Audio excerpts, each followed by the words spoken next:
Bueno, vamos a iniciar. Soy Rodrigo Domingorena de Data Factory, soy CMO de Data Factory. Los voy a acompañar estos primeros 5 minutos solamente. Contarles algunos mensajes. Este es el primero, como saben, de 4 webinars que conforman un ciclo. Decidimos que se tengan que anotar en cada uno. Lo comento por las dos porque no van a quedar anotados para el segundo. Otro tema, al final del webinar vamos a poner un código QR con una encuesta, quienes quieran sumarse a responderla. Cuando terminemos el cuarto webinar vamos a hacer un sorteo por un año de abono free en Bookmate y otro premio más por un año en Spotify Premium. Bueno, sin más, los eventos van a tener, Alexis ahora les va a contar mejor, un moderador y 4 panelistas todos, va a haber una pequeña exposición y después va a quedar abierto para que todos puedan preguntar. Paso entonces a presentarles a Alexis y ya después le paso el comando a él para que inicie formalmente. Bueno, quien va a moderar los primeros 3 encuentros es Alexis Apablaza Campos. Alexis tiene un recorrido muy largo laboral y en capacitaciones. Actualmente es consultor en comunicación digital y redes sociales para el diario El Rancagüino de Chile. Es profesor titular en la Facultad de Comunicaciones en UNIAC, en Chile. Tiene una formación, es doctor en comunicación de la Universidad Pompeu Fabra de Barcelona. También es magíster en comunicación corporativa y IRC por la Universidad Andrés Bello. Y también es máster en comunicación empresarial corporativa por la Universidad de Barcelona. Así que Alexis, te dejo entonces a partir de ahora para que podamos iniciar formalmente el evento. Muchas gracias, Rodrigo. Gracias también a Data Factory por esta invitación a poder participar y acompañar en este proceso, en este inicio de webinars llamado Innovación en Generación de Contenidos mediante Inteligencia Artificial para Nuevos Consumidores. Tal como Rodrigo les explicaba, vamos a estar durante 4 sesiones junto a prestigiosas universidades de América Latina. Hoy comenzamos con Politécnico Gran Colombiano de Colombia, valga la redundancia, y junto a ellos estaremos en la primera sesión llamada Inteligencia Artificial para la Producción de Contenidos, aliado o enemigo, ¿no? Trataremos de ver qué mejoras puede traer o ya está trayendo el uso de la inteligencia artificial a los medios de comunicación, si nos ayuda a mejorar los contenidos, cómo, cuáles son los riesgos que puede traer o ya está trayendo este uso, y si podría reemplazar en el futuro al humano totalmente. Cómo preparar tecnológicamente los medios que aún no lo hicieron, repasar casos de uso en medios de comunicación y también en otras áreas, y qué sucede, cómo se ven afectados también temas como derechos de autor, texto, imágenes, videos, ante el avance de la inteligencia artificial y también cómo se ven afectados por ella. De todas maneras, tenemos panelistas en un amplio espectro, en una amplia mirada, tanto desde el punto de vista desde la academia, tanto expertos en relación con inteligencia artificial, tanto gente que está realizando actividades y representantes de medios de comunicación. De esta manera, lo que buscamos es tener una mirada lo más holística, lo más abierta y lo más amplia posible para entender la realidad en este lado de la región, en América Latina. Podemos encontrarnos muchos estudios, podemos encontrarnos muchos análisis, podemos encontrarnos muchos trabajos que nos hablan del desarrollo de la IA, y cuando nos dan estudios de caso, en su mayoría son anglosajones, vienen de Europa, vienen de otros lugares, entonces nos faltaba esa bajada local para entender qué es lo que pasa en nuestra región, y esperamos que con estos conversatorios a través de Data Factory seamos capaces de poder tener una foto un poco más realista. Con esto les damos la bienvenida al primero de estos ciclos, invitándolos también, como dijo Rodrigo, que en un momento más en el chat les dejará fijado el enlace. Tenemos una encuesta que queremos invitarlos a participar, son solamente 5 preguntas, no más de 1 minuto, en la cual esperamos que ustedes puedan participar, puedan allí responder, porque luego haremos un gran estudio con esto para poder tener todas estas percepciones de los participantes, tanto en este webinar como en los siguientes. Y los premios, como verán, son un año de abono de Bookmate y un año Spotify Premium que sortearemos entre todos los participantes. Así que dejamos la invitación hecha para participar, les aparecerá en los comentarios allí fijado el enlace, también luego compartiremos un código QR para que puedan participar en ella. Bien, y dicho esto, sin más, creo que ya tenemos acá a Marcelo, creo que por ahí está llegando, está habilitando en estos momentos la cámara, lo esperaremos aquí un par de segundos para ver si lo tenemos ok. Ahí Hola, sí ya lo vemos a Marcelo. Mira, aquí está. ¿cómo Llegó están? en el momento justo, preciso. Cuando lo voy a presentar, Marcelo aparece. ¿Cómo Muy va, bien. Alex?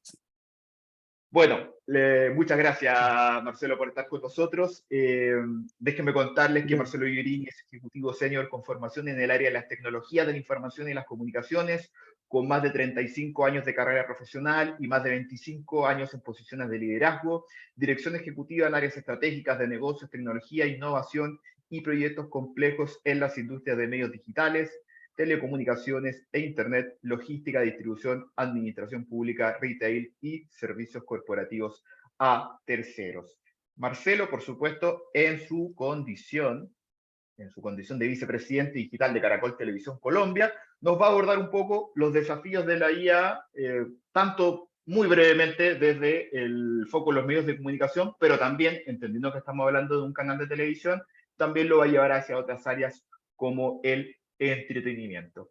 Marcelo, tanto tú como el resto de los panelistas tienen 10 minutos para hacer sus presentaciones y luego de eso iremos con un área de preguntas, conversaciones también, y abriendo también a lo que quieran entre los panelistas, entre también las personas que también están conectadas, que nos pueden ir enviando sus consultas a través del chat y que también las estaremos luego replicando a los participantes de este evento.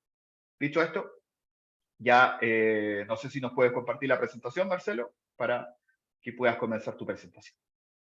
Bueno, ahí intentaremos. A ver si ustedes me dicen si se ve. Excelente, 10 puntos. Fantástico, listo. Bueno, entonces mil gracias por invitarme. Toda la introducción que me hiciste sonea súper viejo, que lo soy, pero cuando uno dice más de 35 años de algo ya queda medio mal. Pero bueno, estoy tratando de mantenerme actualizado, así que conversando con los panelistas y con el equipo, cómo tomar mis 10 minutos. Y como iba a ser el primero, soy el primero en presentar, quería primero hacer un poquito de nivelación de información y de datos, de conocimiento, entonces voy a pasar muy rápido por un poco de contexto de la inteligencia artificial de la que estamos hablando hoy. Primero, siendo muy atrás en la historia, no hay nada demasiado nuevo, ¿no? Si ya en los 40 se estaba hablando en las primeras épocas de la Internet comercial, de la inteligencia artificial, y los primeros papers sobre las redes neuronales se estaban haciendo en los 40, bueno, hace rato que venimos evolucionando en toda una historia de la inteligencia artificial que ha pasado por distintos momentos. Muchas veces se habla de los veranos de inteligencia artificial y los inviernos. Es una disciplina de la ciencia de la computación que tiene más de 80 años de vida y que cada tanto pasa por entusiasmo y de repente se apaga todo. En el mundo académico están los que tienen una parte de la bibliografía y otra parte de la bibliografía y se pelean entre ellos. Pero en los últimos 15, 20 años empezó a aparecer un nuevo verano de las redes neuronales, que tampoco son demasiado nuevas para los que nos dedicamos a estos temas del mundo digital, porque ya hace más de 3 años que el Guardian escribió por primera vez una nota en forma automatizada en su periódico para probar esta nota que ven ahí a la izquierda del 2020, y era GPT-3, ¿sí? O sea, nos sorprendemos ahora con GPT 3.5, 4, y ya hace más de 3 años que el Guardian había hecho este primer experimento. Y desde más o menos 2010, 2013, todas las grandes empresas de tecnología en el mundo han creado sus laboratorios de investigación en inteligencia artificial. Hace varios años que el consumo digital está intermediado por motores de inteligencia artificial, del mismo tipo que vivimos hoy, el machine learning yendo hacia el deep learning y del deep learning yendo a las redes neuronales.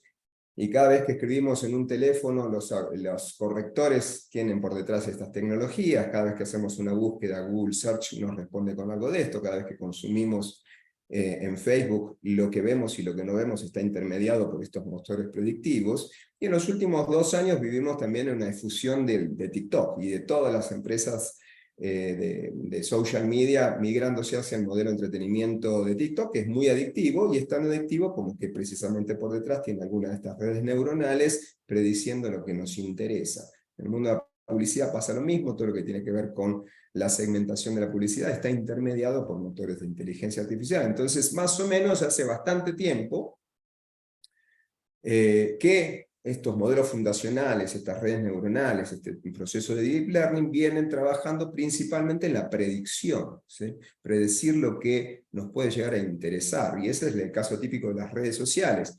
Las últimas novedades de hace 3, 4 años empezaron a suceder por las posibilidades de estas mismas redes neuronales de generar contenido, ¿sí? Como por ejemplo, el mundo de ChatGPT. Entonces, bueno, ¿qué hay de nuevo? En el año 2017, algunos investigadores de Google, ¿sí? De Google Brain, desarrollaron y publicaron este paper, un nuevo algoritmo, que es este paper que lo llamaron Attention is all you need, y que de fondo es lo que todo el mundo habla ahora de Transformer. Este es el inicio de Transformer, que generó una nueva revolución sobre el uso de las redes neuronales, porque era muy acertado prediciendo lo que uno iba a querer después en el contenido generativo. Y aquí sí hubo un momento de tensión y de crecimiento exponencial. En los últimos 6, 7 años se viene viviendo un proceso de aceleración, más o menos desde ese año 2017, 2018, y yo creo que está intermediado, bueno, la industria también, que está intermediada este proceso de aceleración por algunos factores. Por un lado, estos nuevos algoritmos, y esto es pura ciencia, ¿sí? Es ciencias matemáticas, ciencia computacional, neurociencia. Por el otro lado, la enorme capacidad computacional, sobre todo por los GPUs y la infraestructura en la nube. Hay poder computacional como nunca hubo en la historia del universo, la cantidad de datos que existen en Internet, que es infinita, y que todos estos algoritmos como Transformer usan y abusan. Y el año pasado pasó algo muy particular. En abril, OpenAI decidió publicar su versión 2 del generador de imágenes, y como todos se acordaron de esa época, nos burlábamos porque las manos tenían más de 5 dedos. Hoy nos preocupamos porque tienen 5, ¿sí? Y hacia finales del año pasado, finalmente OpenAI decidió publicar y poner de frente al consumidor, y ese es el gran generador de cambio en el mundo digital. Cuando alguna empresa tiene éxito poniendo el consumo masivo, la tecnología enfrente al consumo masivo, y en menos de 2 meses ChatGPT logró más de 100 millones de usuarios, como nunca en la historia de la humanidad digital había sucedido con una plataforma tecnológica. Si recorremos rápidamente por qué esto nos puede estar impactando a la industria de medios de la que yo provengo, bueno, ¿qué es lo que puede hacer una herramienta generativa? Puede escribir, como ya conocemos todos los ejemplos, puede crear imágenes, puede transcribir audios, puede traducir, puede imitar una voz, como le pasó a Drake o a Oasis, puede crear música, como los nuevos algoritmos de creación automatizada de música, y bueno, claro, ¿cómo no nos va a estar preocupando si precisamente los creadores de contenido y la industria de medios se dedica a eso, a crear todas las cosas que pueden hacer estos algoritmos? Lo importante, y acá entrando ya así de lleno a la preocupación y ocupación de la industria creativa, informativa, de la industria de medios y cualquier creador de contenidos, es hacerse las preguntas correctas. Por ejemplo, se habla muchísimo en los últimos tiempos de que lanzó ChatGPT, más allá que, como les decía antes, hace más de 3 años que tenemos estas herramientas dando vuelta. Se está hablando demasiado, bueno, pero la propiedad intelectual ¿de quién es? Pero está usando contenidos míos, está informando en base a los contenidos de mi medio periodístico, está creando contenido porque aprendió sobre los míos. Bueno, esto no es nuevo. Toda la historia del mundo, de la creación, la historia moderna, siempre tuvo estos mismos problemas. Hace 100 años, el sindicato de músicos en los Estados Unidos estaba muy preocupado porque había aparecido el cine sonoro, y entonces se acababa el trabajo para aquellos que hacían música en cada una de las salas de cine. Hicieron un proceso con mucha inversión de lobby para hacer un boicot, para que la gente no vaya al cine sonoro, ¿sí? Porque lo importante era conservar a los músicos en vivo en cada cine. Entonces, no hay ninguna novedad. La única gran novedad es la aceleración. Yo siempre me detengo mucho en el tema de la propiedad intelectual y de las cuestiones de las regulaciones y derechos, porque es relevante para la cuestión ética del uso de estas herramientas. Hay un buen estudio de Variety en el que me centré para esto. Normalmente los problemas que tienen que ver, sobre todo con la propiedad intelectual, están por 2 lados. Por un lado, en la fase de entrenamiento, ¿sí? En la primera parte de todas estas herramientas de inteligencia artificial. Y las preguntas típicas son estas: bueno, ¿de dónde sacan los datos para todo el proceso de entrenamiento? ¿Cómo crearon ese corpus? Si uno empieza a preguntar e indagar sobre todas las herramientas comerciales y públicas, lo primero que hacen es no decirte de dónde salió el corpus de datos inicial para el entrenamiento y para el reentrenamiento.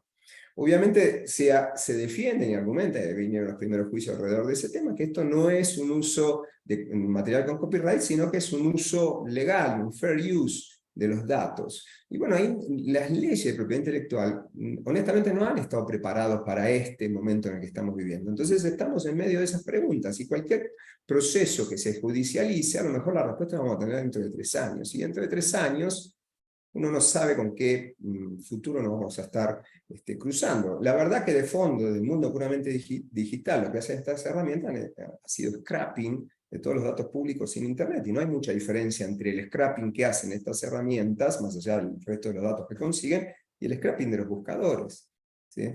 Y honestamente, en el proceso de entrenamiento, salvo para cuestiones muy puntuales de fine-tuning, ninguna de estas herramientas está usando un dato con o sin copyright, un contenido con o sin copyright de ningún creador o de ningún medio de forma exhaustiva. Lo utiliza como una millonésima o infinitésima parte de todo ese corpus infinito de billones y billones de datos y de tokens para entrenar una herramienta.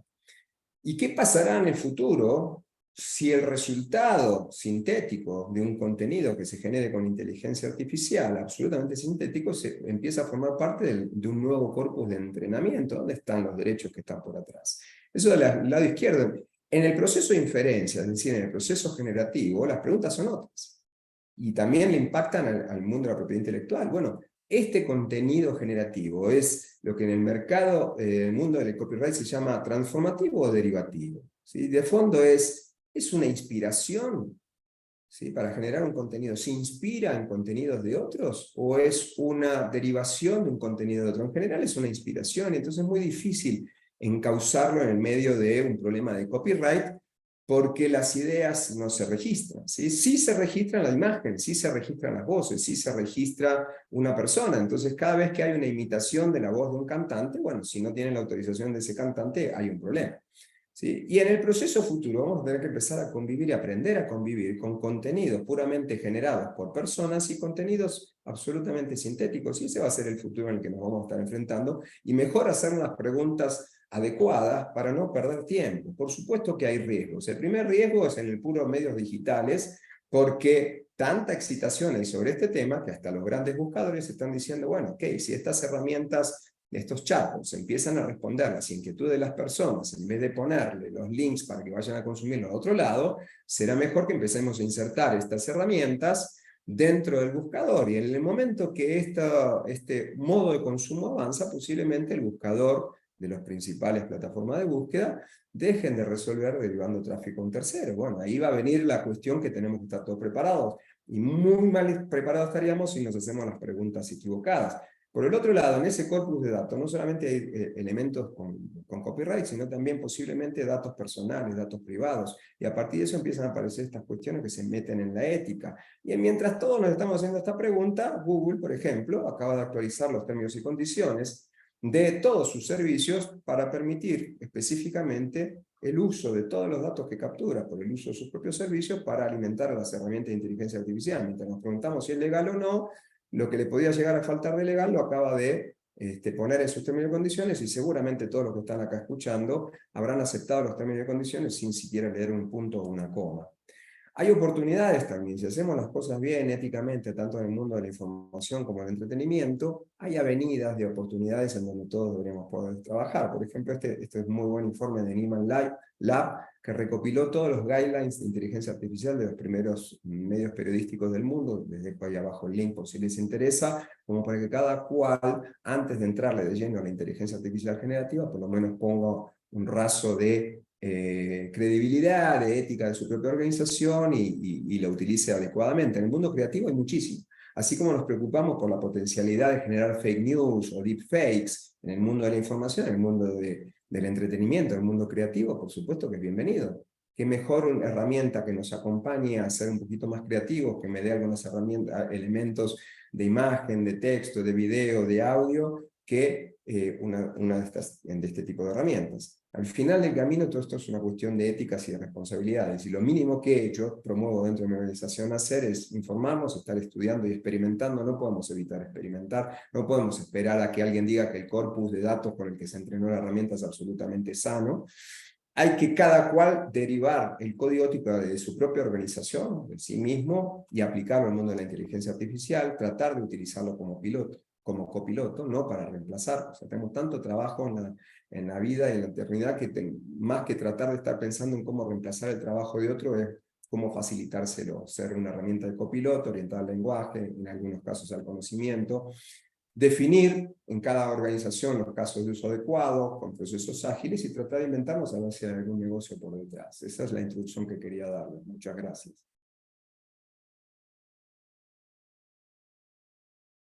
Muchísimas gracias, Marcelo. Muy, Me muy excedí clara el tu tiempo, mil presentación. disculpas. No, no te preocupes, no hay ningún problema. Y todas las ideas que también pudieron haber quedado ahí inacabadas o que podemos reforzar luego, habrá una ronda de preguntas y de debate para poder ahí retomarlas e irlas profundizando. Muchas gracias por, sobre todo, contarnos el análisis de la propiedad intelectual y los tipos de riesgos que también existen, que es un debate interesante y que va avanzando permanentemente. Continuamos entonces y es momento de la segunda presentación. Es el momento de ir con el análisis local, es decir, con el análisis de Data Factory. Y tenemos un hombre en la casa, Ernesto Cambursano, el CEO de Data Factory, fundador, también emprendedor de Endeavor. Fue gerente de contenidos en el sitio, que ha recordado portal de el comienzo del milenio. Jefe de producción de Diario El Clarín, profesor en TEA y de Media y Comunicación de la Universidad de Buenos Aires. También reconozco personalmente un gran amigo a quien he tenido la posibilidad y el privilegio de conocer durante todo este proceso. Ernesto nos va a contar un poco sobre Data Factory, la experiencia con productos relacionados con inteligencia artificial y también algunas de las acciones destacadas que han podido realizar junto a medios de comunicación de América Latina. Ernesto, bienvenido y muchas gracias por estar también con nosotros en esta presentación. Gracias, Alexis. Gracias, Marcelo, por la presentación. Yo quería presentar primero para que mi cabeza no cambie toda con tu presentación, así que me cambiaste, me corriste los caballos del lugar, ahora tengo que ver dónde están. Bueno, primero, gracias, Alexis, por la presentación, gracias, Rodri, por el armado, y Marce, por lo que explicaste. Me parece que le da muy buen contexto o es un muy buen comienzo para empezar a hablar con foco local, con foco latinoamericano, sobre toda la problemática relacionada entre el periodismo y la inteligencia artificial. Déjenme que voy a compartir pantalla. Soy más amigo de otras herramientas que del Zoom, pero creo que ahí está funcionando, ¿me cuentan?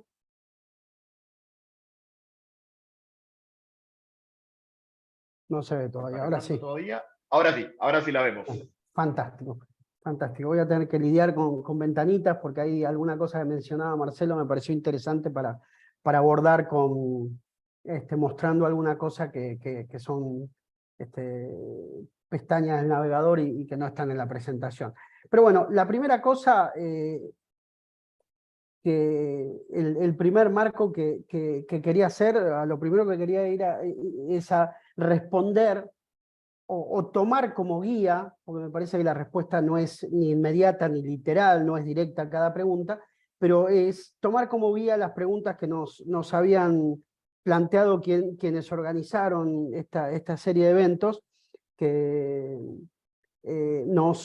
precisamente nos preguntábamos, o se preguntaban, porque la verdad que soy el mosquito arriba del buey, en ese viejo refrán, porque los miré mucho trabajar a ellos, pero la pregunta sobre qué mejoras pueden traer las inteligencias artificiales o la inteligencia artificial a los medios, si se ayudan a los contenidos, el tema de riesgo y de sesgo, que es algo que está en discusión y que ha traído sus problemas.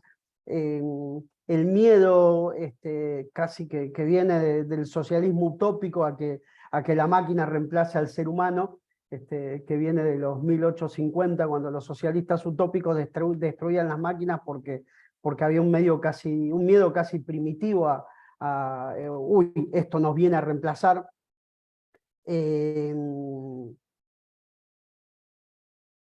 esta serie de preguntas, ¿qué va a suceder? Bueno, lo que plantea muy bien Marcelo, ¿qué va a suceder con los derechos de autor? ¿Qué casos de uso hay? Bueno, hay como mucho para trabajar acá, mucho para discutir, es bastante interminable, pero me parecía un abordaje interesante. Me parece que hay, digo, como periodista, yo como que los hechos me terminan de ayudar a entender las cosas, y me parecía interesante ver, yo soy muy seguidor de London School of Economics y del grupo Polis, que es un grupo sponsorizado por Google, y cuando uno repasa en qué están trabajando, en qué proyectos están siendo casi caso de estudio, los proyectos son principalmente de estos grupos de temas, ¿sí? Sesgo y diversidad, trabajar, esto va cruzando lo académico y el negocio, ¿no? Pero trabajar con el negocio y el periodismo. Trabajar con crear una inteligencia artificial responsable. La moderación de comentarios es algo que usamos y conocemos todos. Nos vemos moderados muchas veces en nuestras intervenciones. El uso en educación y entrenamiento es algo como muy destacado también. El uso en investigaciones, el manejo de suscripciones a los medios, suscripciones a newsletters, y distintos tipos de registración en prestaciones que requieren prestación. Luego un conjunto de cosas que tiene que ver con las noticias y su producción, las noticias y su búsqueda, y las noticias y su distribución, ¿sí? Luego el chequeo de hechos, la investigación y la innovación, y el enganche de audiencia, ¿sí? El engagement de audiencia. Nosotros desde Data Factory el abordaje principalmente, o donde nos sentimos con más capacidad y responsabilidad para hablar, es el News Production, ¿no? En lo que hemos invertido, desarrollado y en lo que estamos trabajando en el mercado latino. Pero hay un recorrido y hay un aprendizaje y hay un conjunto de cosas que tratamos de ver, que es recorriendo todo esto.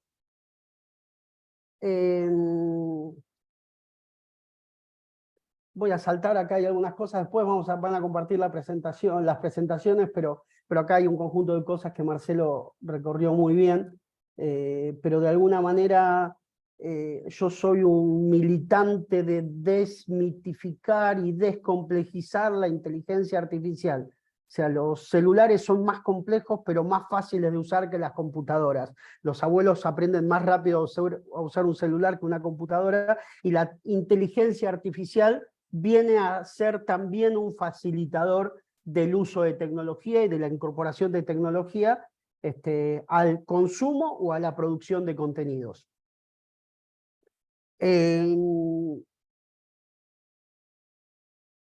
lo que quiero volver a un punto que mencionaba Marcelo. Para nosotros como Data Factory y también en la inteligencia artificial, los datos son centrales.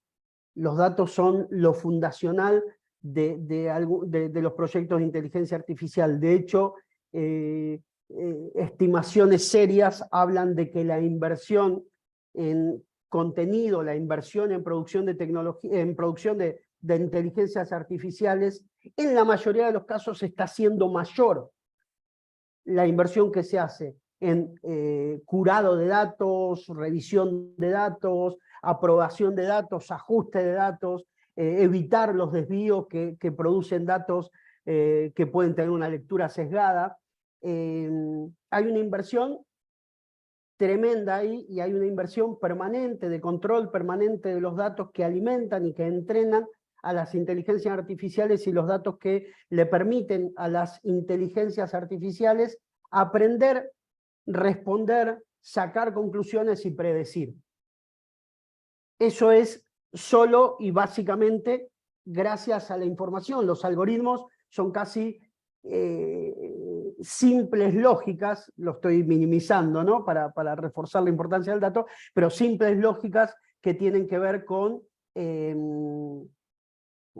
la gran capacidad de trabajar con un gran volumen de información, modelar esa información, ubicarla y poder utilizarla para las prestaciones que decíamos. Y lo más novedoso en realidad de las últimas inteligencias artificiales, de ChatGPT, de Bard y de lo que viene surgiendo, para mí lo más novedoso en realidad tiene que ver con dos aspectos muy específicos de la inteligencia artificial, o dos ramas más claramente muy específicas de la inteligencia artificial, que son la capacidad de interpretar lenguaje natural, ¿sí? Que es una rama del conocimiento tecnológico de inteligencia artificial, y un segundo hecho que es la capacidad de generar lenguaje natural.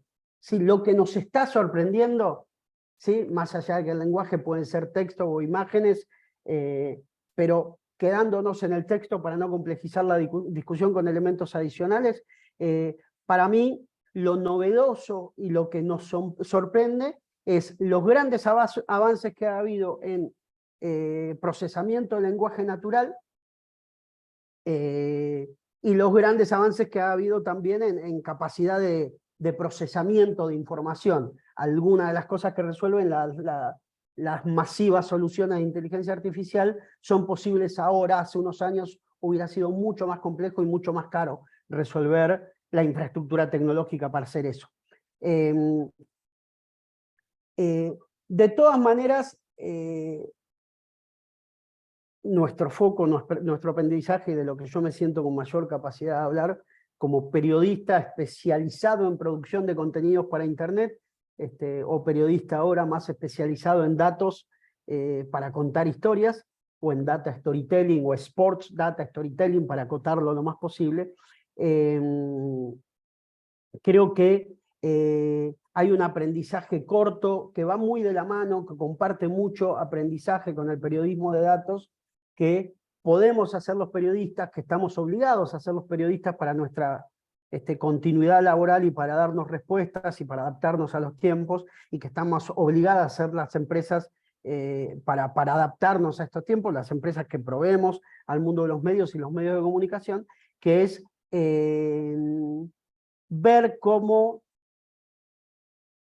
vamos tratando de modelizar flujos de información para que esos flujos de información puedan ser interpretados por motores de inteligencia artificial, y que esos motores de inteligencia artificial nos permitan abordar los temas y sacar conclusiones, ideas y abordajes que creo que hacen muy interesante el futuro que tenemos. Yo creo que más allá de estos ciclos de los que hablaba Marcelo, y con esto cierro, de estos ciclos de tecnologías e inteligencias artificiales y demás, yo creo que realmente estamos en un momento de cambio de paradigma muy fuerte, que va a dividir a aquellos que usaban la máquina de escribir y la computadora. Yo aprendí como periodista a escribir en una Remington, en una abeja Remington con papel pautado a triple espacio, y ahí escribía mis primeras notas en los primeros diarios en los que trabajé.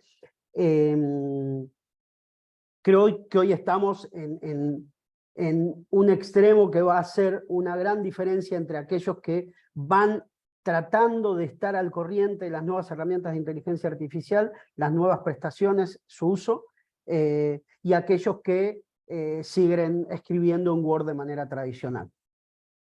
Así que me parece que es, para un CEO de una compañía como yo, es contratar una gran secretaria ejecutiva. Para cualquiera de ustedes es contratar un asistente. No va a reemplazar nuestro trabajo, no puede reemplazar el conocimiento humano. Sí puede ser un gran asistente, sí puede ser alguien, ya le di entidad humana, puede ser algo que potencia y facilita nuestro trabajo, nuestra productividad y la capacidad de generar contenido de personas y de organizaciones. Eso. Listo, Alexis, me pasé, ya sé que me pasé. No te preocupes, un minutito no pasa nada. Muchísimas gracias, Ernesto. A ver si como nos compartiste. Eso, ya, pudiste ahí dejar de compartirlo. Te Muchas gracias por leí la mente. tu... Está bien, está bien. Se agradece. Y también, sobre todo, porque nos diste esta visión desde la inteligencia artificial y estableciendo claramente la relación con el periodismo y enfatizando la importancia de los datos para poder contar historias a través de este formato y mencionando un poco las experiencias tuyas y a través de ellas bajadas también de Data Factory con el Data Storytelling y en Sport Data Storytelling, en lo cual ustedes tienen bastante experiencia. 20 años nada más ni nada menos, hay que decirlo. Seguimos entonces. En tercer lugar, ahora, y siguiendo con el guiño deportivo, ahora vamos a hacer un cambio de frente, ¿no? Vamos a hacer un cambio vamos a cruzar el balón de un lado a otro de la cancha, para ser más exactos. Porque ahora vamos a hablar con Alejandra Campos, quien es Senior Advisor en Financiación Competitiva Internacional, Horizon Europe, Digital Europe, etcétera, en la Universidad Autónoma de Barcelona. Además, recientemente, y eso genera un lindo orgullo, hace menos de una semana, doctora en comunicación por la Universitat Pompeu Fabra de Barcelona y editora del Observatorio de Cibermedios del OCM. También es miembro de la Societat Catalana de Comunicación, del Instituto de Estudis Catalans también. Nos acompaña desde Barcelona, como sabrán, ella es argentina, por supuesto. Eso explica la visión de América Latina. Y nos va a contar un poco desde su área de experiencia, que va mucho más relacionada con su ámbito profesional, que tiene que ver con el desarrollo de fondos de financiamiento europeos, pero también tiene una investigación reciente que tiene que ver con cómo se logra la comunicación científica llevar hacia audiencias amplias. Desde ese punto de vista de la comunicación y la generación de contenido en áreas que nos parecerían un poco distintas, cómo también se está trabajando en la inteligencia artificial. Y también nos va a abrir un poco el escenario de lo que pasa con las universidades al otro lado de Europa y a ver si podemos también, dentro de lo que nos cuente, o bien dentro del debate luego, hacer un símil con las realidades acá en América Latina. Dicho esto, Alejandra, bienvenida, un placer poder presentarte y esperamos escuchar muy atentamente lo que nos quieras contar. Sobre todo por invitarme a participar aquí en esta importante y en realidad mi visión va a ser un poco, como decía Alexis, desde el otro lado del océano, en realidad el punto de vista de la inteligencia artificial, como conectándolo con lo que comentaba Marcelo, comentaba Ernesto, todo el tema de la parte ética, ¿no? que se está trabajando desde Europa en los proyectos europeos que tienen alcance mundial, porque en realidad financian a entidades de todo el mundo, ¿no? En general hay acuerdos con muchísimos países, así que hay muchísima posibilidad de participación y al ser un programas de vanguardia, en cierta manera, este tipo de programas que financian investigación e innovación marcan tendencia en el mundo, suelen marcar tendencia en el mundo, ¿no? En las agencias financiadoras, tanto europeas como nacionales, digamos, de cada uno de los países europeos, como traspasan a fronteras a otros ámbitos. Entonces, bueno, voy a compartir la pantalla para presentarles, a ver, creo que aquí, ¿sí? ¿Se ve? Sí, ¿no? Ahora sí. Vale, perfecto. Entonces, básicamente yo lo que voy a empezar a comentar es el tema de la inteligencia artificial en el contexto de la innovación europea, pero con ámbito internacional, ¿no? Entonces, básicamente, lo que tenemos aquí, lo que me deja pasar ahora. Un segundo, me deja pasar la diapo. Okay.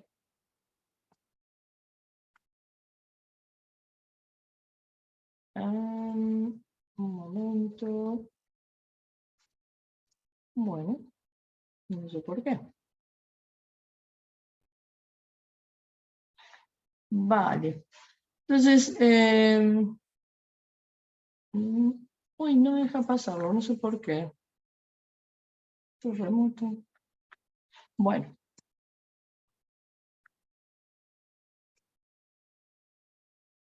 Ale, ¿querés que la proyectemos nosotros? Ah, bueno, Pero es raro que no me deja pasarla, ¿eh? Ya compartiendo pantalla, dejar de compartir. Ah, espera, a ver si me deja pasar. No, rarísimo. A ver, trato de compartir de nuevo. Vale. Compartiendo esto, lo vamos O quizás estás tratando de pasar desde Zoom y tenés que hacer clic en la aplicación donde estás proyectando. Vale, vamos a Porque Zoom tratar no de hacerlo. tiene... Claro, claro. Entonces, vale, un segundo. Ahí a lo mejor... vale, perfecto, ya estamos. Ahora sí, ¿no? Ok. ¿Ahora se ve? Sí, vale. Bueno, en el contexto Ahora lo vemos. vale, en el contexto europeo de la investigación e innovación, en realidad vamos a ver un poco el marco. Europa basa su avance en una economía basada en el conocimiento, es decir, que apuesta, invierte muchísimo dinero en lo que es la cadena del conocimiento, para poder avanzar en la economía, es decir, para resolver los retos sociales, para resolver la investigación de excelencia, para formación, etc. Entonces, esa economía basada en el conocimiento lo que hace es responder a objetivos estratégicos. Entonces, en base a esta inversión, que son instrumentos financieros para implementar estas políticas públicas estratégicas, apuesta a una economía y va avanzando en el conocimiento. Entonces hay alrededor de unos 40 programas europeos con distintos objetivos. Uno de ellos, muy importante, por ejemplo, es el de la investigación e innovación. A raíz de este, por ejemplo, para dar una dimensión, son unos 100.000 millones de euros para 7 años, y en otros programas tiene otras dotaciones, ¿no? Claro, este es dinero público, entonces lo que piden estos programas europeos es que haya unos parámetros éticos. Dentro de todos los parámetros que van pidiendo, piden una excelencia, piden un impacto, piden una organización del proyecto que sea creíble, y aparte de eso, piden ciertos parámetros como que los proyectos que se financien cumplan con ciertas reglas éticas. Y dentro de estas reglas éticas hay 10, por ejemplo, estas que vemos aquí. Si hay participación de seres humanos, células, se manipulan células o tejidos humanos, se usan datos personales, animales, medio ambiente, etc. Y una de ellas es la inteligencia artificial. Entonces, en todo proyecto que financia la Unión Europea con fondos públicos, de los cuales tienen participación países, entidades de países del mundo, hay un control del tema ético de la inteligencia artificial. Y en este tema digamos que está muy regulada. Están reguladas y hay un marco de acción muy controlado que tiene que ser fiable en el sentido de un desarrollo de la inteligencia artificial fiable. ¿Por qué? Para que el ciudadano realmente crea en que eso es saludable, es confiable. Entonces, por medio de estas reglas que se aplican y que se tienen que controlar para que pase los controles éticos el proyecto, se busca consolidar todos los valores europeos. Entonces, dentro de esta ética de la inteligencia artificial, claro, se cuidan mucho los derechos fundamentales, la democracia, el Estado de Derecho, o sea, que todo lo que genere la inteligencia artificial tiene que estar en línea con todo eso. Y claro, se espera que se crean sistemas de innovación innovadores, de vanguardia, que cumplan con determinados cánones y que realmente sean fiables. Pero vamos a ver cómo definió un grupo de expertos, de unos 50 expertos de alto nivel sobre inteligencia artificial, de estas bases éticas. Bueno, este grupo de expertos dice que tienen que cumplir, para que sea fiable, tienen que cumplir con un aspecto legal, todas las leyes y normativas se tienen que cumplir, un aspecto ético, que serían los principios, los valores, y una robustez, que sea técnicamente y socialmente sea robusto, es decir, que genere cosas seguras, ¿no?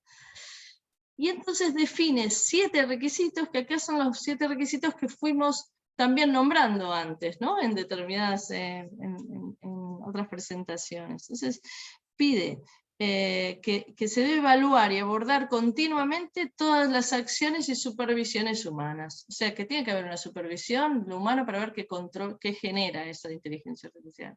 A la vez tiene que haber una solidez técnica, es decir, que realmente no haya ningún tema de seguridad, que se pueda introducir algo que no es lo esperado, ¿no?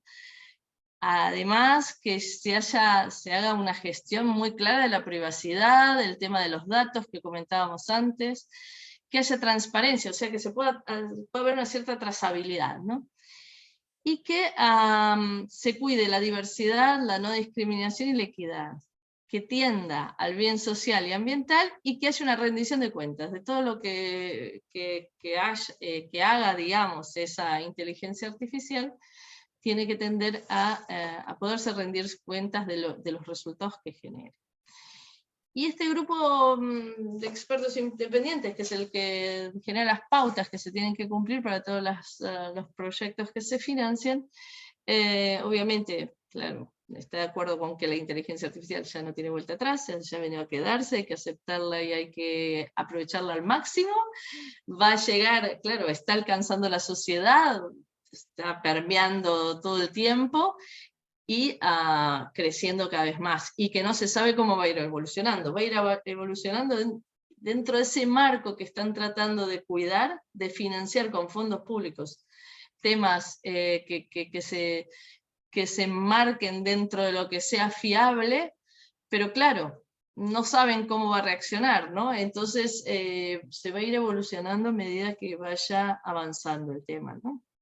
Y bueno, básicamente esto es todo lo que desde Europa se intenta cuidar desde la inteligencia artificial, y no hay proyecto que integre inteligencia artificial que no tenga que explicar este tipo de cosas, ¿no? Que no tenga que fundamentar. Si uno declara que tiene un proyecto de inteligencia artificial, tiene que seguir responder una serie de cuestionarios y ir explicando cada una de las cosas que vimos aquí, ¿no? Entonces, bueno, en principio esto es una manera, una visión desde lo que se tiene que cumplir en los proyectos europeos, ¿no? Así que bueno, un poco les quería dar esa pincelada de lo que tenemos por aquí.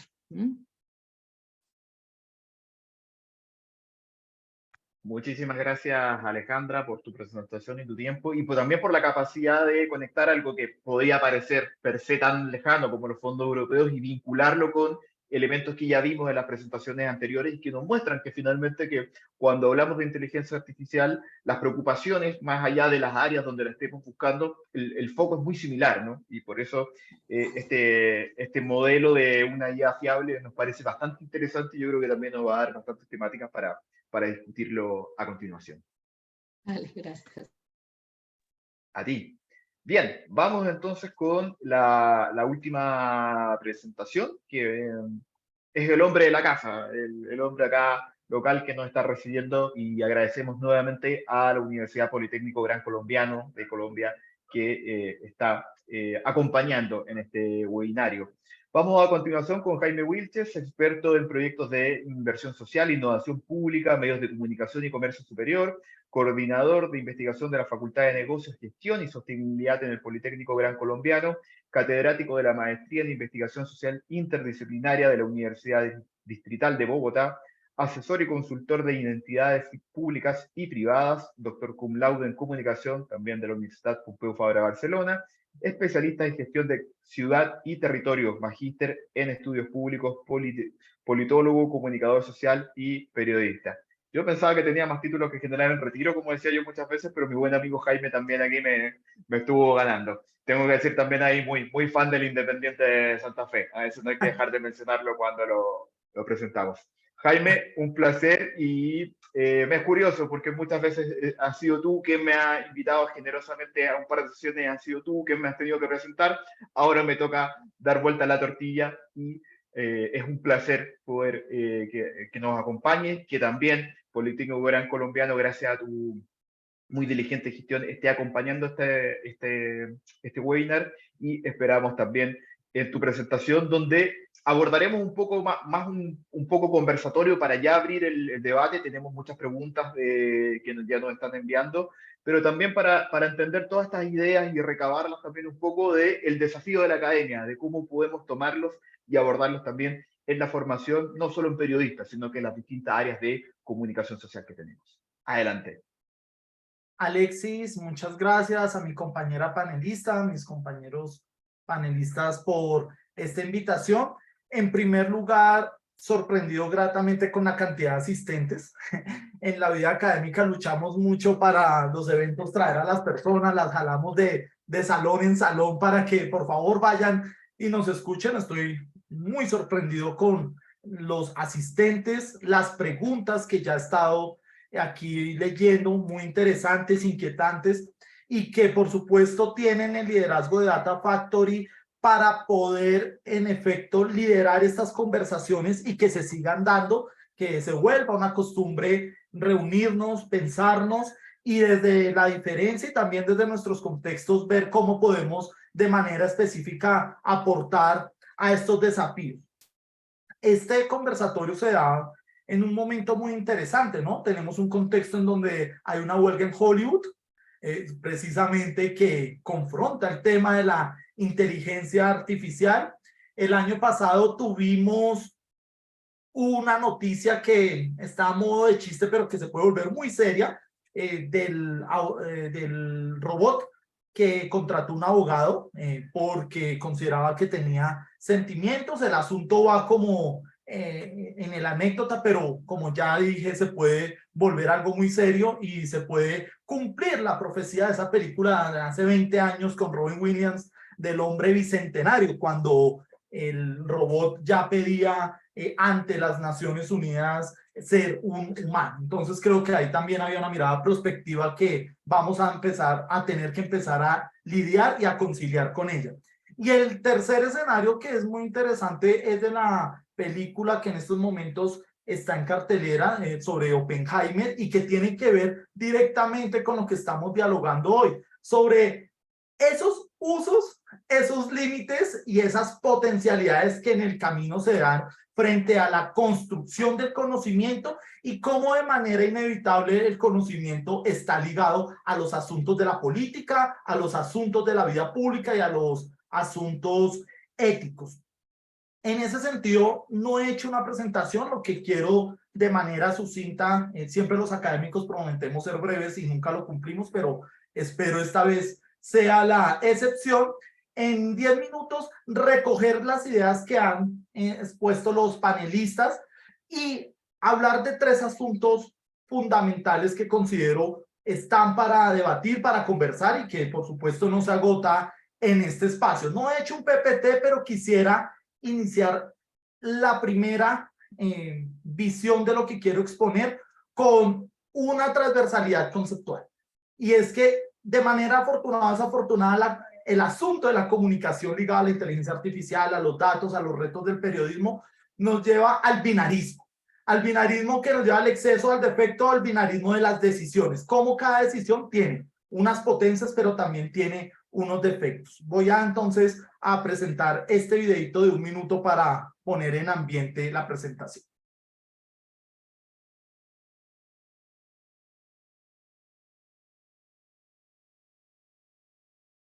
Pues Sheldon tenía una colonoscopía, así que él no vuelve aún. Mi tío tuvo una colonoscopía. Ay, ¿en serio? Entonces es algo que tenemos en común. ¿Y qué hay de nuevo en la física? ¿En serio? ¿Nada? Bueno, con excepción de la teoría de la cuerda, no ha pasado mucho desde los años 60 y no pueden probar esta teoría. Cuando mucho se dice, oye, mira, mi idea tiene una consistencia lógica interna. Bueno, todo saldrá bien.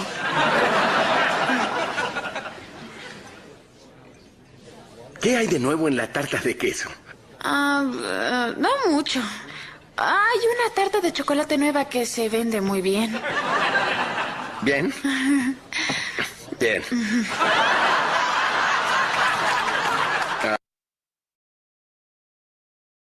Muy bien, este clip nos muestra algo muy interesante para los asistentes que de pronto no tengan referencia de la serie, se llama The Big Bang Theory, una serie sobre físicos, y esta escena es fundamental porque muestra uno de los dilemas a los que nos vemos abocados hoy los científicos, y es la presión de la novedad. ¿Qué hay de nuevo? La palabra innovación, ya como más adelante lo expondré, tiene unos riesgos bastante fuertes. ¿Qué es lo nuevo? No hay nada nuevo, ¿sí? Cuando pensamos que el tema de la inteligencia artificial es novedoso, entonces aquí es donde estoy totalmente de acuerdo con Marcelo cuando exponía de manera interesante cómo el tema de la inteligencia artificial viene de hace muchos años, pero va a haber un cambio fundamental en estos tiempos. Como el tema de la Big Data, pues es un desarrollo que viene de proyectos de largo plazo y hasta estos momentos se están concretando. Vivimos en una sociedad del presente continuo, lo que se llama, no soy psicólogo, pero he tenido la oportunidad de dialogar con colegas, el síndrome del sujeto contemporáneo. El síndrome del sujeto contemporáneo hace alusión que lo que estamos viviendo lo vemos como novedoso y que nunca se ha presentado, que siempre supone un riesgo y por esa razón ese síndrome del presente continuo siempre nos lleva a la constante paranoia de saber qué es lo que va a pasar con el futuro y de empezar a hacer unas nostalgias sobre el pasado, que sobre eso también habrá que decir que el mercado lo ha logrado explotar, unas nostalgias, un mercado de la nostalgia, un mercado del que todo tiempo pasado fue mejor y ya la película Oppenheimer ya nos advierte que no todo tiempo pasado fue mejor. Ernesto también nos hablaba del tema de la máquina de escribir cuando llegaban las computadoras. Marcelo nos hablaba del tema de la huelga cuando fue el tema del cine mudo. Hoy hay otro tipo de huelgas y por supuesto que cada desafío en las revoluciones nos trae estos dilemas éticos de qué es lo que vamos a hacer o para dónde vamos. En este sentido, habría que decir que sí estamos ante una revolución. No ante una moda o una tendencia, que es lo que voy a pasar abajo a explicar en el segundo punto, cuando hable de la preocupación que tengo en ese sentido. Efectivamente estamos en una revolución, que es una revolución la que transforma de manera masiva los escenarios de construcción cultural de una sociedad. De manera sucinta podemos decir que la humanidad ha vivido 4 grandes revoluciones. Las revoluciones de las civilizaciones, de la revolución griega, la revolución romana, la revolución egipcia. La segunda gran revolución fue la revolución cristiana, que transformó el mundo, lo dividió de manera religiosa. La tercera gran revolución es la de la modernidad, que todos somos herederos de las 10.000 materias que vimos en torno a lo que es el sujeto moderno, ya después con las variaciones no tan exitosas del sujeto postmoderno. Y la cuarta revolución a la que estamos asistiendo es una revolución que es muy joven, es esta revolución de lo digital, de las tecnologías y de lo asociado al tema de los datos, de lo que presentaba Alejandra también, de esos dilemas y esos desafíos éticos que tiene ya para la investigación. Y pensamos precisamente en nuestro presente continuo que estamos ante una amenaza. ¿Cuál es el asunto aquí fundamental por plantear? Que no estamos en una amenaza para pensar en un apocalipsis, pero tampoco hay que irnos al extremo de pensar que estamos ante un futuro mejor, o lo que suelen hacer los políticos en sus campañas, un mejor futuro, el futuro es de todos, tampoco. Estamos viviendo simplemente un escenario contextual donde hay unas transformaciones en los modos de vivir y pensar sociales. Nos tocó esta época, como ya también lo han hecho mis compañeros panelistas al anotarlo, en otros tiempos, cuando en la Edad Media el tránsito de lo rural a lo urbano tuvo los miedos consecuentes de qué se iba a hacer en el campo, cómo se iba a distribuir la riqueza, y así estos miedos han ido generando también una adaptación de los seres humanos. ¿Que va a venir otros desafíos? Por supuesto que van a venir y son los que voy a tocar en el tercer punto.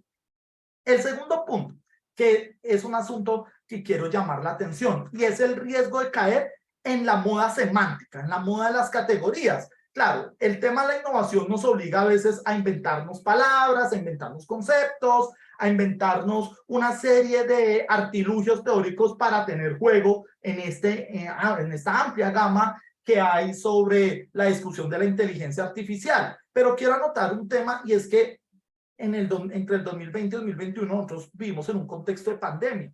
Todo el mundo habló de la pandemia. En los últimos 2 años nadie volvió a hablar de la pandemia. Y de las pandemias, y ni de las pandemias que vendrán, porque vendrán nuevas pandemias. Nunca se volvió a hablar del tema. Entonces, ¿Qué es lo que también yo he visto que sucedió en este tiempo? Entre el 2020 y 2021 la moda fue el virus, como Marcelo diría, el virus fue masivo y nos tocó empezar a hablar del virus, y a partir del 2022-2023, con la aparición de ChatGPT de manera masiva, porque era un desarrollo que ya venía desde hace muchos años, empezamos a poner el tema de moda. ¿Cuál es la reflexión aquí? ¿Vamos a vamos a quedarnos con los temas de moda o vamos a darle una perspectiva de largo plazo para que los conceptos no se nos vuelvan una tendencia y un furor que vamos discutiendo de acuerdo pues a las circunstancias contextuales que se nos vaya dando? ¿Sí? En esto también, no sé si en Latinoamérica tienen referencia de un meme de un señor tomando café que dice: hoy soy experto en esto, mañana seré experto en lo otro. Entonces, hoy soy experto en inteligencia artificial, mañana seré experto en la guerra de Ucrania y Rusia. Entonces nos vamos volviendo expertos muy inmediatistas de los temas, y a veces no tenemos esa responsabilidad ética y esa responsabilidad intelectual y empresarial de abordar los escenarios de largo plazo. O sea, que se espera que en el asunto de la inteligencia artificial suceda de esa manera. Y por último, me quedan 2 minutos. Quisiera hablar de esos desafíos que creo que están planteados a nivel general de lo que ha sido la historia de la humanidad, de lo que ha implicado cada revolución y cada moda. Y en estos momentos lo estamos viendo con la inteligencia artificial, con el periodismo y con la investigación, pero falta un asunto que me preocupa, no está en la mayoría de conversaciones, ni en la bibliografía, ni en el Estado, ni en los empresarios. Sabemos que estamos enfrentándonos a un desafío legal. Ya Marcelo lo habló, Alejandra lo habló. El desafío legal va a ser fundamentador. Aquí uno de los asistentes hablaba de si se va a necesitar una regulación a nivel mundial. Seguramente una regulación a nivel global se va a dar. Viene una regulación de lo ético, o una regulación, no, o una reflexión sobre lo ético. Aquí una de las asistentes hablaba del tema de si no se caían en riesgo de estandarizar u homogenizar el oficio periodístico. Yo ahí respondería de paso que el oficio periodístico está muy homogenizado, está demasiado homogenizado. O sea, lo que uno ve en las noticias casi siempre es un lenguaje cero que uno pensaría que está hecho por inteligencia artificial. Yo creo que la inteligencia artificial va a ser muy productiva en el sentido de retar a los periodistas a producir otro tipo de contenidos que uno ya cuando lee es predecible lo que dice. Entonces sí creo que hay más homogenización de lo que se cree, y de pronto a lo que vamos a apuntar es a otro tipo de heterogeneidad. El tercer punto, desde la política pública, la financiación, los fondos y la investigación. Son 3 desafíos que se van a tener que empezar a construir. La pandemia, ojo, reconstruyó el sentido de lo público, ¿sí? En la década de los 90 nadie hablaba del Estado, todo el mundo hablaba del Estado mínimo, el Estado no servía para nada, pero con la pandemia yo no vi a ninguna multinacional repartiendo vacunas. Le tocó al Estado a través de una política pública sanitaria, buena o mala, con cuestionamientos, pero solucionar el problema. O sea, lo público volvió y lo público se hizo visible y que tenía un papel protagónico. Lo mismo va a suceder en estos temas de inteligencia artificial, de datos, donde en estos momentos están diciendo: no dejen solo a las empresas, dejen solo que los actores científicos puedan hacer sus investigaciones sin intervención. Eso no va a suceder. En algún momento van a tener que entrar normas, van a tener que entrar regulaciones y disposiciones para hacer una gobernanza de la inteligencia artificial y de lo que va a traer en los datos. Estas 3 dimensiones, la legal, la ética y de la política pública, los fondos y la investigación. Pero me queda ya en este último minuto preocupando esto. Y es que hablamos y hablamos de inteligencia artificial, de los datos, de cómo utilizarlos, de cuáles son sus aplicaciones, su historia, pero en el fondo lo que nos está faltando es una reflexión que se orienta hacia la filosofía de la comunicación. Hay una reflexión de la filosofía de la comunicación, hay filosofía de la historia, hay filosofía de la antropología, hay filosofía de la psicología, pero la comunicación siempre ha estado en un lugar relegado dentro de las ciencias sociales, y es porque la comunicación es un asunto inherente al ser humano, no la historia, no la psicología. La comunicación, por la vía de la expresión, no solo verbal, sino no verbal, kinésica, proxémica, es un asunto inherente, y al ser inherente tal vez lo dejamos de lado. Y ahí es donde yo quiero terminar diciendo y trayendo de nuevo del pasado uno de los ensayos más prácticos que ha habido en la filosofía, pero más interesantes, el de Martin Heidegger, perdónenme mi mal alemán, cuando pregunta por la esencia de la técnica. ¿Qué es la técnica? Y Heidegger nos invita precisamente a que la esencia de la técnica debe salirse de su uso instrumental y también tener un uso ontológico o una reflexión más bien ontológica de para dónde va. En ese sentido, creo que la filosofía de la comunicación es un asunto pendiente que está por reflexionar en la parte académica, por supuesto, con una exportación efectiva en lenguajes hacia lo que se necesita desde el Estado, desde las empresas y, por supuesto, desde la sociedad civil. Eso sería, mi estimado Alexis. Muchísimas gracias, Jaime, por tu presentación, por darte el tiempo de abordar las ideas más significativas de cada uno de los panelistas y también, en paralelo, agregar reflexiones y desafíos a la academia que son tan necesarias para este caso. Aprovechamos de recordar la participación en la encuesta. Les va a tomar solamente un minuto, no más de 60 segundos, son solamente 5 preguntas y también estaremos...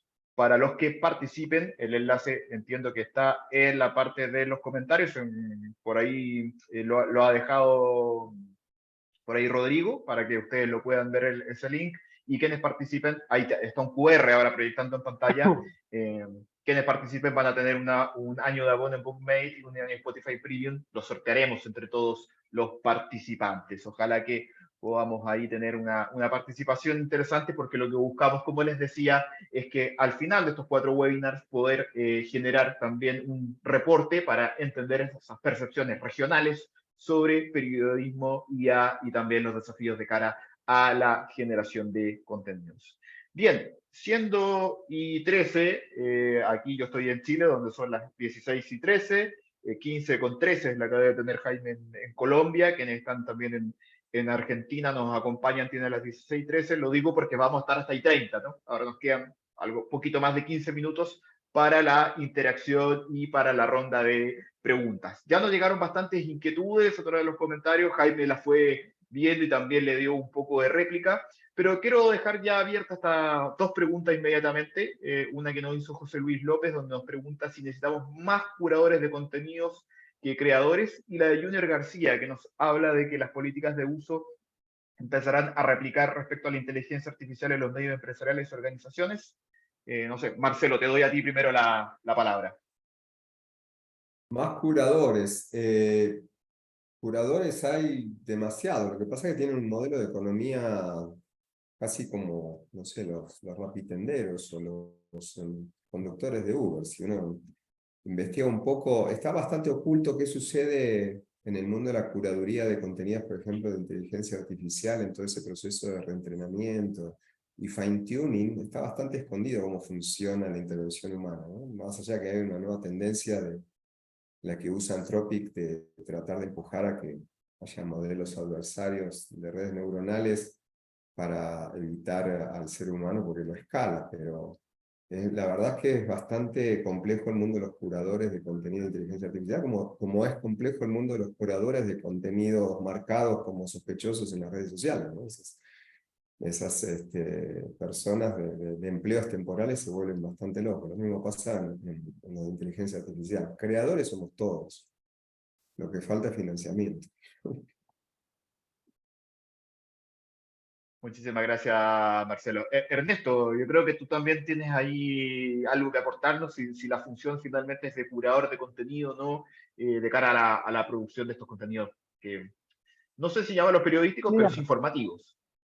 Sí, hay como un rol de productor periodístico, productor de datos, que digamos ya el periodista tiene un montón de ramas, pero yo creo que el gran aprendizaje con cómo curar contenido nos lo hizo la Enciclopedia Británica /Encarta /Wikipedia, ¿no? Yo la verdad que creo y apuesto a que puede haber curadores profesionales y estructuras de curado de contenido, pero me parece que el futuro del curado de contenido es el crowdsourcing. Me parece que no hay manera de competir con eso, no hay manera de competir con Wikipedia, y hay que, obviamente, gamificar el crowdsourcing de datos, hay que hacerlo atractivo, hay que hacerlo divertido, hay que hacerlo más fácil, pero me parece que es parte del refundar el manejo de la información. Así que me parece que va por ahí, me parece que es central, que es el foco, y el camino inevitablemente es el trabajo crowd, porque también tenés hoy, que es un poco la esencia de Data Factory, ¿no? Tenés dos medios curando resultados de elecciones y decís, pero pará, che, si están agarrando la misma planilla de la elección y comparando la foto que sacó un fiscal con lo que cargó el gobierno en el sistema informático. Ahí hay alguna cosa donde las empresas, la academia también, los medios, como parte particular de las empresas, tienen que en estas cosas pasar a modelos de competencia y no de competencia. Gracias, Ernesto. Guido Basigalupo nos pregunta algo que también ya Jaime abordó, que lo tocó brevemente. Si es imperativo crear este organismo supervisor a nivel mundial encargado de la regularización o limitación de la inteligencia artificial para su correcto uso. No sé qué te parece a ti, Alejandra, sobre la base de lo que también nos comentaste. Bueno, básicamente lo que se está tratando de hacer es que generar una inteligencia artificial ética. Y yo creo que si dejamos espacios abiertos donde eso no esté regulado, sería una pena, porque de alguna manera estaríamos, digamos, poniendo en riesgo la credibilidad del sistema de la inteligencia artificial, ¿no? Tenemos que intentar que la gente crea, que confíe en la inteligencia artificial como una de las soluciones y herramientas nuevas. Es una herramienta de vanguardia que viene para quedarse y a lo mejor si no cuidamos ciertos aspectos, a lo mejor se puede descontrolar. No sé si un organismo o muchos organismos o como decía Ernesto, a lo mejor un crowd, ¿no? Revisor, ¿no? Pero de alguna manera entre todos tenemos que lograr que eso sea algo positivo, ¿no? Algo que vaya a cuidar, ¿no? Los derechos humanos, que sea ético, legal, etcétera, ¿no? Me parece que va por ahí. Correcto. No sé, Marcelo, te la devuelvo también. Tú que algo esbozaste, no sé si quieres profundizar un poco más en esa idea. Mirá, yo creo que se necesitan reglas comunes. Y puedo entender, por ejemplo, lo que decía Jaime de la intervención del Estado y la regulación, pero tiene que ser algo complementario y no impuesto. Yo creo que la preocupación está en todo, ¿no? Mismo las empresas y los laboratorios de investigación están preocupados por el tema, están proponiendo. El tema es construirlo juntos. Ahora, si existe una organización supranacional que pueda ser efectiva, no sé, es complicado. Existe una organización supranacional para cuestiones mucho más relevantes de 1950 y sin embargo las guerras siguen sucediendo. No sé, las violaciones de derechos humanos también. Hay una cuestión de fondo de naturaleza humana y siempre, y sobre todo desde que existe también en los últimos años, los últimos meses, el debate de si estos algoritmos y el acceso a los datos es código abierto o código cerrado. Desde el momento que, no sé, Meta publica llama 2 en código abierto, no sabe dónde termina. Entonces, más allá de que vos pongas un código ético, unas reglas claras en los organismos donde corresponden, aunque sea incluso dependiendo de organismos preexistentes, lo que te va a faltar, como siempre, es ese modelo de gobernanza que te genere la obligación de respetarlo. Entonces, ¿que hay que hacer algo? Sí. De hecho, esta misma semana, las 4 más grandes acaban de definir un equipo entre esas organizaciones para aquellos que desarrollen modelos de frontera, como para poder crear un código ético entre ellos y todos los que dan la bienvenida. ¿Sí? Eso va a existir. Lo que deberíamos empezar a preguntarnos más temprano que tarde es la efectividad de eso, ¿no? Con tanto código abierto y tanta deep web, ¿no? Deep learning. Si me permites agregar ahí algo, Alexis. Sí, por supuesto, Jaime. Sí, en efecto, es que lo que plantea Marcelo es cierto. El asunto es cuando entramos en el terreno de la idealización de las instituciones. Ninguna institución y ningún modelo va a ser perfecto ni va a solucionar los problemas si no lo hizo el modelo tal vez más efectivo que fue el modelo de las Naciones Unidas, pues no lo ha hecho ninguna institución. Las instituciones están precisamente para dar esa visión de tener cierto control ante lo que es incontrolable y por supuesto se escapan muchas prácticas y eso hace parte de la razón de estar vivos y de mantenernos atentos a este tipo de asuntos. Por supuesto que es muy positivo, no estamos entrando en la idea de decir, no, o sea, dejemos que la inteligencia artificial venga y ya, o sea, no es un asunto de permisividad, es precisamente lo que también se está diciendo, es la necesidad de mantener vivo el debate para mantener esos controles y esas veedurías que ya empiezan, ¿sí?, a ser mucho más fuertes debido a esa masificación de las herramientas. Ninguna institución, ningún modelo de gobernanza es perfecto. Quien idealice eso o el estereotipe, pues entra en los modelos de la frustración y el fracaso. Ya creo que eso superó en la década de los 90, cuando se derrumbó el muro de Berlín, pues acabaron los megarrelatos y desde ahí pues entendemos que cada relato y narrativa pues tienen unos tiempos, tienen unos pasos, tienen unos límites, pero también tienen unos usos y la veeduría ahí precisamente está en el asunto de los abusos.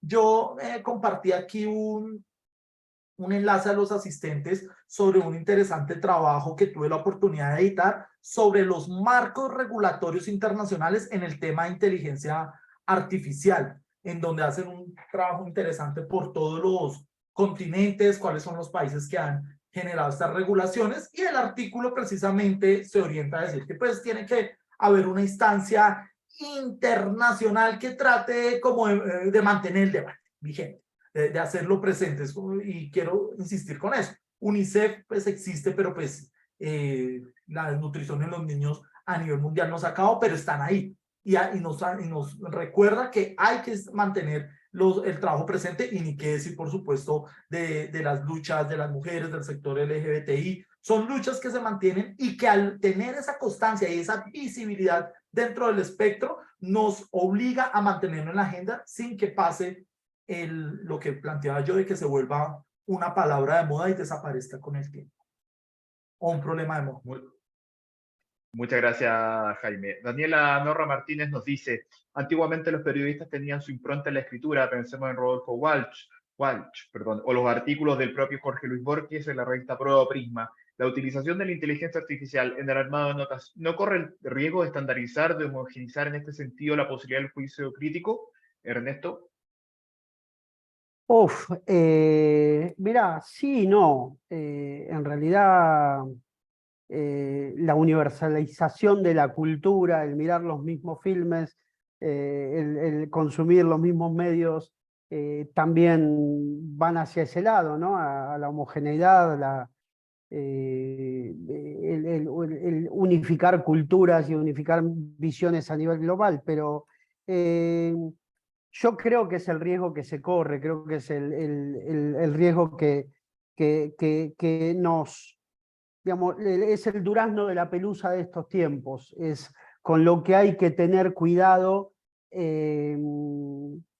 así como la inteligencia artificial, tenemos que tener cuidado con los trabajos. Yo me quedé pensando después de la intervención de Jaime, lo que decía Marcelo, yo muy relajado dije, no hay que tenerle miedo, no pasa nada, pero en Hollywood hay una huelga terrible y un actor reconocidísimo que dice, no vamos a dejar que nos quiten los trabajos los robots.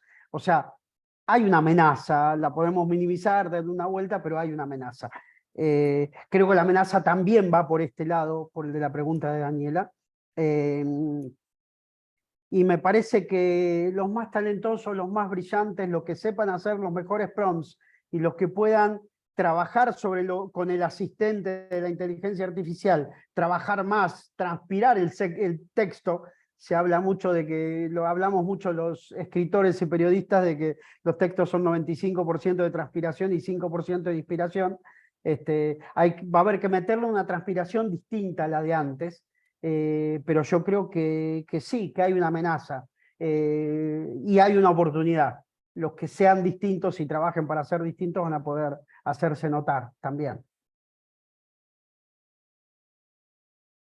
Muchas gracias, Ernesto. Constanza Flores nos pregunta, ¿cuáles son los principales desafíos y oportunidades que visualizan para el desarrollo e implementación de la inteligencia artificial en Latinoamérica en comparación con Europa y cómo pueden estas regiones colaborar para superar estos desafíos y aprovechar estas oportunidades?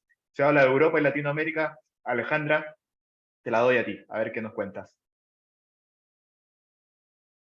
Claro, básicamente desde Europa lo que pasa es que desde 2018 se empezó a regular el tema y claro, se empezó a cuidar esto que estábamos diciendo, ¿no? Que en todos los aspectos de, claro, mi especialidad más que nada es en todo lo que es financiación pública, ¿no? Todos los proyectos que son financiados por nuestros impuestos. Entonces, claro, ya desde la misma Europa lo que se hace es intentar cuidar que trate de hacer bien, ¿no?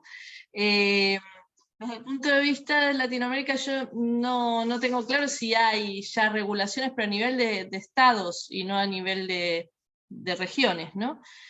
Como puede ser la Unión Europea, que es toda una región que está aparte marcando tendencia hacia el mundo, porque de estos proyectos pueden participar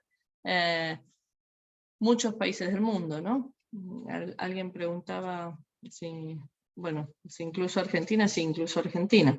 Entonces, bueno, yo no sé muy bien si en ese sentido se están organizando y ya, por ejemplo, en Europa empezó en el 2018 con este grupo de expertos que empezó a marcar tendencia de decir esto hay que explicar en cada proyecto cómo se hace y no sé cómo está a nivel latinoamericano, que a lo mejor no sé si el resto de panelistas lo sabe.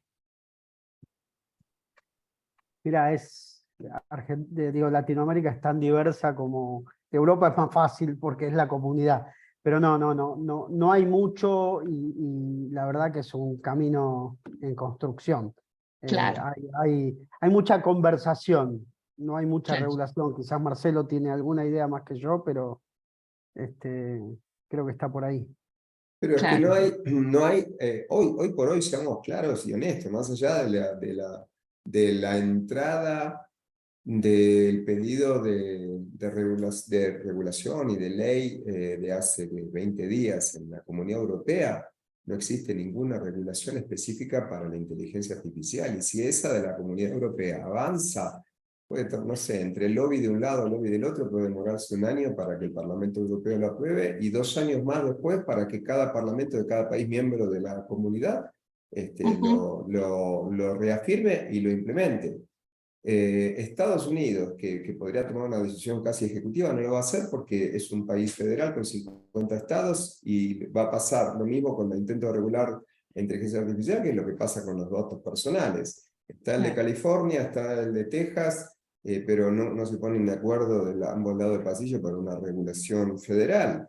Entonces, sí o sí va a tocar, antes de llegar a una regulación pura y dura, el modelo a lo mejor está, que es el del Parlamento Europeo, ahí hay algo como para tomar y referenciar, sí o sí lo que va a tocar es involucrar, no en un organismo supranacional a lo mejor, pero sí en un trabajo donde haya una preocupación mínima similar alrededor de la ética, como también decía Alejandra, a la academia, la empresa y el Estado, porque además, no nos engañemos, insisto, todo esto tiene mucha de ciencia dura por detrás, ¿sí? Ciencia matemática, computacional, neurociencia. Las empresas generadoras de negocios, las Big Tech o cualquier startup de la que está llena en este momento, porque además el mundo del venture capital se ha dado vuelta y empezó a poner platas en esta nueva tendencia por todos lados. Todos han creado laboratorios de investigación, más serios, han creado laboratorios de investigación que son los que generan esos algoritmos del estilo de Transformer, que después para su caso de negocios puede tardar años. Mientras tanto hay que seguir financiándolo. Financiar las necesidades computacionales también es muy demandante, entonces tampoco es que el Estado solo va a poder decir, bueno, ahora yo regulo y quedan 2 empresas que son las mías. No existe, salvo que queramos frenarlo, que después va a ser muy irrefrenable, y mucho más irrefrenable va a ser cuando estos algoritmos de código abierto terminen implementándose en el Edge, en los teléfonos de cada uno, que no falta nada para un GPU un poquito más potente en la próxima versión de Samsung, de iPhone o de quien sea.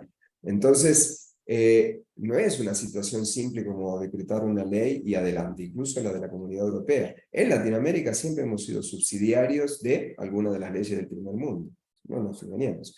Hay una iniciativa de un diputado en México que impuso algo, sí, todo es bienvenido para discutir.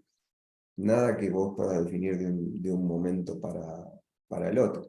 Y me tomo 2 minutos más para responderle a Constanza, si iba por otro lado que no fuese la cooperación regulatoria, sino la cooperación de negocios o académica. Yo creo que hay más por ese lado, la cooperación entre Europa y Latinoamérica.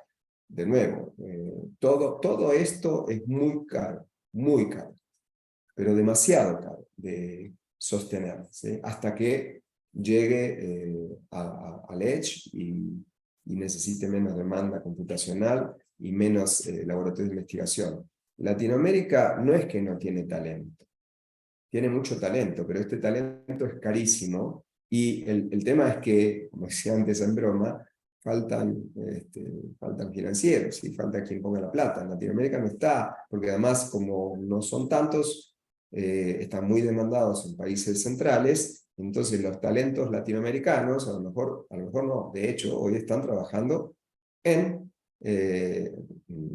Estados Unidos o en Europa. Hay una organización, para poner solo un caso puntual para orgullo del chileno que está en este panel, una de las principales startups que está centrada en la aplicación generativa de inteligencia artificial en video, que es uno de los más avanzados que todos usan como referencia, se llama Runway ML, es una empresa radicada en Nueva York, un desprendimiento de la Universidad de Nueva York, fundada por 3 chilenos. Pero no la fundaron en Chile, la fundaron en Estados Unidos. El talento está. Poder ejecutarlo en Latinoamérica es otra cosa. El complemento académico es otra cosa. El complemento entre estados es otra cosa. El complemento de negocio, Latinoamérica seguiremos siendo subsidiarios de algoritmos, plataformas, nubes, con despliegue mundial que no nacen aquí. Eso opino. Muy interesante la Alexis, conversación. yo quiero Sí. hacer un pequeño comentario, que hay varias personas que me saludaron en el chat. Se quiero agradecer especialmente a la gente del grupo Medcom que está presente, a la gente de OLE, a la gente de Reporte Índico, de CONCACAF, de CNN, de Infobae. La verdad que nada, como decía Jaime, nos sorprendió la asistencia. Nuestras charlas decían, si vienen 50 personas es un éxito, y hay más de 150, y la verdad que nada, enorgullecidos por el resultado, y sobre todo gracias a quienes están, que no quiero nombrar a todos porque son muchos, pero una asistencia muy calificada y gente que tiene para aportar mucho también. Muchas gracias, Ernesto. Yo justamente me quitaste las palabras de la boca porque yo quería aprovechar de reforzar también algunos saludos. Yo sí los digo con nombre: a Rodolfo Hualpa, que nos saluda desde La Paz, desde Bolivia, también a Ronald Altuve. Nos agradece también Marcelo Sánchez, muchas gracias a ustedes, excelentes panelistas, nos cuenta Luis Codina, magnífico seminario, felicidades y gracias por la organización, felicidades a los ponentes. Constanza también agradece la respuesta de Marcelo porque se refería a eso, de potenciarse, de apoyarse. Agradezco mucho la respuesta, nos dice. Felicitaciones también nos dice Luis Ahumada. Nos pasamos un poquito de la hora, pero dejemos la última para así ya poder cerrar. Carlos Gomeiro nos pregunta, ¿cómo lograr un equilibrio entre la infrautilización, infraestructura deficiente, baja intervención, mercados digitales fragmentados, etcétera, y el uso excesivo de la IA? ¿Qué tan lejos estaríamos idealmente de eso? Jaime, te la dejo a ti para abrir la conversación en esta última pregunta. ¿Puedes volver a leer la pregunta? Es que no se te escuchó muy bien, por favor. Vale, voy de nuevo, a ver. Dale. Que como tengo que bajar un poco, porque como llegan los comentarios a veces cuesta encontrarla. Decía, Carlos Gomeiro preguntó, ¿cómo lograr un equilibrio entre la infrautilización, es decir, infraestructura deficiente, baja inversión, mercados digitales fragmentados, etcétera, y el uso excesivo de la inteligencia artificial? ¿Qué tan lejos estaríamos idealmente de eso? Muy bien, esta pregunta es interesante porque conecta con lo que Marcelo nos estaba hablando sobre el tema de la inversión en inteligencia artificial. Y previo a este seminario dialogamos con Marcelo y traía los datos de lo que cuesta pero más de lo que cuesta son de los proyectos a largo plazo. Y cuando se hace la pregunta por la infrautilización, pues obviamente que estamos haciendo referencia a nuestro contexto latinoamericano, donde nosotros pues tenemos políticas reactivas frente al tema de la inteligencia artificial, no tenemos una visión de largo aliento. Entonces, para dar sentido a la primera parte de la pregunta, ¿cómo evitar esa infrautilización desde los países que no están a la vanguardia y que no tienen dinero en investigación en inteligencia artificial? Tener una visión de largo plazo desde políticas de investigación que puedan dar mesura, calma para lograr resultados. Aquí quiero insistir en lo que hemos hablado durante el seminario. Cuando hablamos de innovación, pensamos que lo nuevo se creó de un momento a otro, y estas innovaciones han sido producto de muchos años de investigación, de mucho ensayo y error. En Latinoamérica esa no es la característica, sino es ir al paso desbordado de producción, que a veces es una producción sin sentido, una producción que no es pertinente y que no tiene impacto. Y el tema de la sobreutilización, yo daría la respuesta reafirmando lo que cerré de manera afanada en la conclusión. Aquí considero que esa sobreutilización debe estar mediada por una estructura pedagógica desde la escuela, y no hablo de la universidad, desde la escuela en sus bases de primaria y de secundaria, donde en la escuela haya una concepción que tiene que transformarse mucho más fuerte hacia una filosofía de la comunicación que pasa por una educación mediática, una alfabetización informacional y un uso ético de lo que hoy significa esta revolución, así como nosotros aprendimos hace 10, 15, 20 años con los modernos y de estas revoluciones, y tuvimos una pedagogía de lo que había significado estas revoluciones. Sí siento que hoy esa escuela está muy rezagada frente a estos desafíos que al no tener una formación de base, pues generan una instrumentalización y un determinismo de ciudadanos que al no tener esas capacidades, esas habilidades instaladas y esas competencias, pues hacen una utilización irresponsable, hasta de pronto una utilización ingenua de dichas herramientas. Si me permites, Alexis, quisiera conectar esa pregunta con el tema de lo político en la inteligencia artificial, que tiene que ver con la infrautilización y el determinismo tecnológico. Creo que uno de los riesgos, y aquí contextualizamos Latinoamérica, aunque pues por supuesto en Europa está el fenómeno también presente. Hablando de salir de la ingenuidad, o sea, entendemos que las investigaciones sobre la ciencia pues son de interés de los políticos, y más porque está mediado la plata, que son impuestos, como decía Alejandra, de nosotros, pero que los políticos los asumen como si fueran de ellos, ¿no? Y para sus intereses. Pero por supuesto, cuando se invierten tantos millones de pesos en temas de investigación de inteligencia artificial y logran resultados que sirven para orientar sociedades, para construir realidades, para sembrar imaginarios, por supuesto que es un campo de interés. Y cito de nuevo el tema de la película Oppenheimer. Oppenheimer era un físico, como vemos a los físicos allá apartados en un instituto donde van a investigar y nadie les hace daño, pero ya cuando Oppenheimer tiene una incidencia dentro de lo político, no se nos puede olvidar cuando Truman le dice: usted no hizo nada, yo fui el que di la orden de lanzar la bomba atómica, usted solo hizo ahí una parte procedimental y muchas gracias. Lo mismo va a suceder con el tema de la inteligencia artificial, y ahí hay que tener mucho cuidado precisamente en esa infrautilización que da vía para los discursos populistas, para tener agendas todavía que están en el siglo XX y que no han avanzado hacia estos desafíos de innovación. Pero también su determinismo, ya como también lo estábamos discutiendo con el tema de Biden, van también a empezar a generar unos intereses que son muy fuertes, y en donde ahí renace también el poder de la democracia, en poder hacer veedurías de cómo los políticos van a utilizar esos avances y esos mecanismos para el control de la sociedad, y cómo nosotros debemos estar alertas, y ahí está también el ser humano para poder generar esos contrapesos. Puede ser ideal, pero creo que es un punto fundamental que no se va a perder y en el que todavía estaremos teniendo una función si es que nos angustia que la inteligencia artificial nos arrolle. Muchísimas gracias, Jaime. Agradecemos también a Noemí Medina, a Damián Herrera, a Daniela Norra, que también nos mandan algunos mensajes de felicitaciones. Bien, pues, y aprovecho de saludar entonces ya en general nuevamente a Marcelo de nuevo, a Ernesto, Alejandra, Jaime, gracias por su tiempo, gracias por conversar con nosotros en este panel.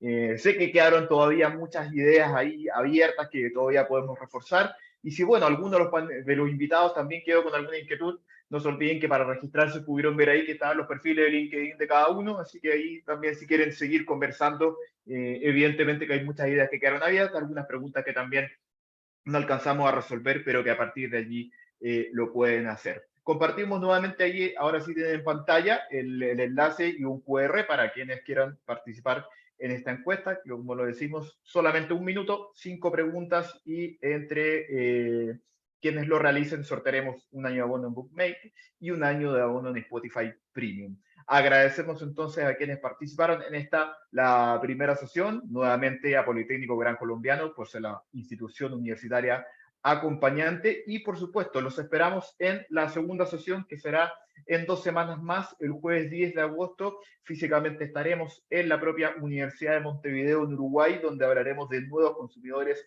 nuevas plataformas y nuevos medios. Para la ocasión presentarán Guillermo Culel, director del diario AR de Argentina, Natalia Roa, editora jefe del diario Observador de Uruguay, José Kusunowski, CPO de Data Factory, y Gustavo Gallino, académico de la Universidad de Montevideo y jefe de contenidos digitales de Tele12. Nosotros cerramos ya, igualmente la emisión, no sé si es posible, Rodrigo, que quede un par de minutos más para que se pueda ver el QR todavía, a ver si lo podías volver a poner, a ver si la podemos dejar un poquito más en pantalla. Sí. Sí, nosotros nos despedimos, pero que igualmente quede 1 o 2 minutitos más para que la gente pueda seguir participando. Muchísimas gracias por su tiempo y nos esperamos en el segundo de estos ciclos de webinars junto a Data Factory. Un gran abrazo. Gracias. Saludos. Muchas gracias.